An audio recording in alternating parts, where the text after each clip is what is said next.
Okay, good morning. Morning. There's joy in the church this morning, amen? Okay.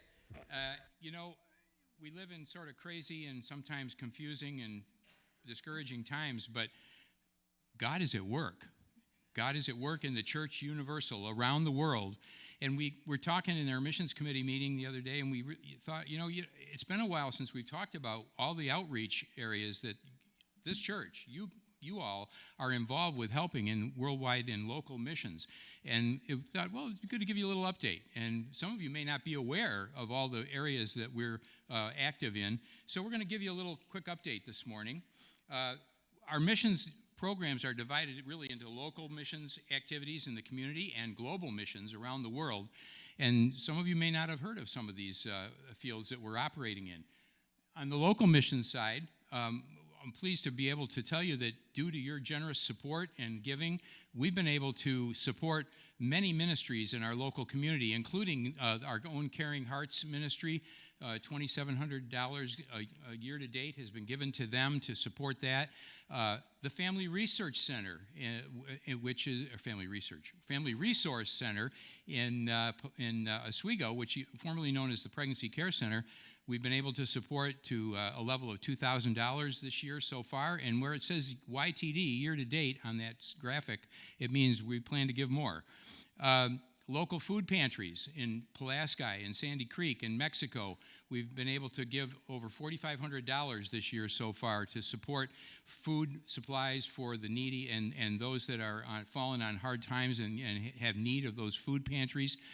High Braes Refuge, the wonderful retreat center up in Redfield, and the ministry that goes on up there for kids, $1,600 year to date. And Chambers Camp, which is our local district Wesleyan camp, has got a major project underway to build a new tabernacle to replace the tent that they've had there for many years. And we've been able to contribute $2,000 so far this year to that with a year to date with a goal of contributing much more.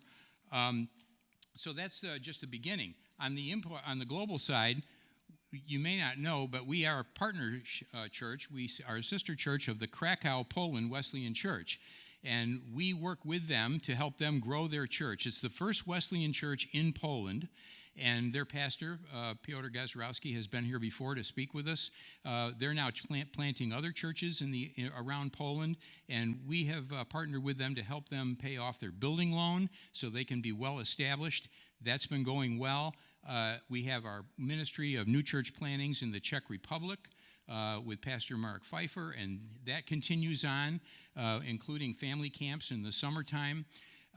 The Charis team is a team of missionaries that work in Central Asia. They work in a closed country, a Muslim country, and so we can't disclose a lot about them, but they are working hard and have been very successful in planting ministry there, and we've been supporting them for some time. The same with the Picketts. The Picketts are a local family that are missionaries to Mozambique, and they are from our district, and they are doing some great stuff at the Jai Wesleyan Bible College in Mozambique, training national pastors for the ministry, and we've got a little bit more to say about them, hopefully, at the end. The Van Steenbergs are in Panama. They're based there. They minister all through Central America, and they also work in the education and training of national pastors and developing those pastors, and we've been able to partner with them in the last year or two, and that's gone really well.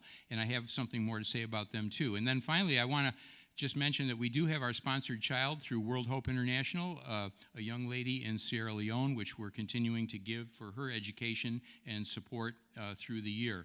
Through our kids' church. The kids' church is really the primary sponsor for this young girl in Sierra Leone. So moving along quickly, there are a couple of other projects that I thought bear mentioning. Special impact projects, I'd call them. World Hope International has been very active in Haiti. As you know, Haiti has gone through just disastrous events in the last couple of years. Earthquake in, I think it was August, and followed by typhoons and hurricanes that wrecked the rest of the island that was still left standing. And the president was killed, and they've had political turmoil, and it's just been a mess. And as a result, many people are out on the streets, living out on the streets and in very hard situations. World Hope was very active after the earthquake, and we were able to send them an extra $1,000. And I just want to read you a quick note from George Beals at World Hope to give you an idea of the impact of these kinds of things. He said, thank you and the people at Pulaski Wesleyan Church for your recent gift of $1,000 for the La Gonave Wesleyan Hospital in Haiti. Pulaski Wesleyan has been a longtime supporter of World Hope International. You may not realize it, but since the church's first gift in July of 2004, Pulaski Wesleyan has given over $30,300 to help bring opportunity, dignity, and hope to vulnerable children and families, and you have impacted thousands of lives for eternity. Your gift this week is very timely, as World Hope is upgrading the hospital on La Gonave, the only hospital on this island serving thousands of people. We were so pleased that the hospital was the leader in the recovery efforts after the August 14th earthquake. Our Haitian doctors and nurses were the first people into the affected area in less than 24 hours after the quake struck. This is the church at work. World Hope is working on a 5-year strategic plan to upgrade the hospital to better serve its community and the nation of Haiti. Now here's an interesting note. A New York Times reporter was in Haiti to report on the earthquake. And her ultimate assessment was, the church is the safety net for the people of Haiti. It is here that they educate their children. It is here that they receive medical care. It is here that they find community. The church is the backbone of Haiti. So, interesting comments coming from a secular news reporter, and just a reminder of how important this work is. Also, we were able just recently, with the tremendous tragedy in Afghanistan and all of the Christians that had to flee the country when the Taliban took over, and basically with the clothes on their back, all of them in refugee camps and other places. We've been looking for places where we could assist with Christians that have had to flee from Afghanistan, and we worked out a plan with Voice of the Martyrs. They have a program that they're assisting these Christian refugees from Afghanistan. It's a program called Emergency Aid for Christians Fleeing Muslim Persecution, and we are able to send them $1,000 to get started with working with them to try to help some of these families as well. So these are special needs that come up. I just want you to be aware that your giving is supporting all of this.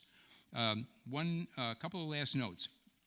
First of all, I wanted to make you aware that if you are getting interested more and more in this whole missions thing and you want a chance to go and not just give, there's a chance. Coming up in February of 2023, we're planning on organizing a mission team to go to Panama to work with the Van Steenbergs, and this is a ministry team. Will include our youth, and that's one of the reasons why we targeted that February timeframe, because we want to do it during the February school break when a lot of our youth would be able to go on this team as well and work with youth there. And this is a terrific opportunity if you have an interest in something like this. It seems like a long way off, but it's really not. It'll take a while to get this set up, and that's the next best opportunity to be able to include our youth. So we'll be planning to send a team down in February of 23, and if you are interested in learning more, not necessarily signing up right now, but learning more about this opportunity, we would love to hear about it, and there's a sign-up sheet out on the Welcome Center, and you can talk to the office or any of us on the mission committee and let us know. And then finally, I hope we can make this work. I'm going to give JB a chance. The Jai Jai Bible Christian College in Mozambique just had, despite real hardship over the last couple of years with COVID, they just had their graduation of 9 new national pastors for Mozambique. And it is a delight to be able to work with them and support them. And they sent us a video of their graduation ceremony. I hope we can run this, because this will light up your life to watch this. It's certainly a little more upbeat than most graduations I've been to here in the U.S. But, the Africans know how to celebrate. So can we do that?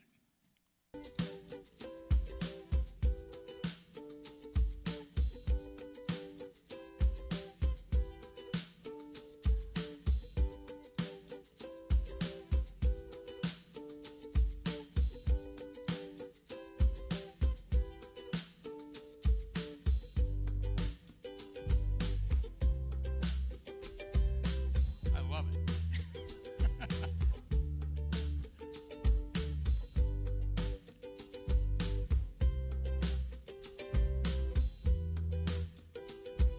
processional I ever saw.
Amen. Doesn't that just lift your heart?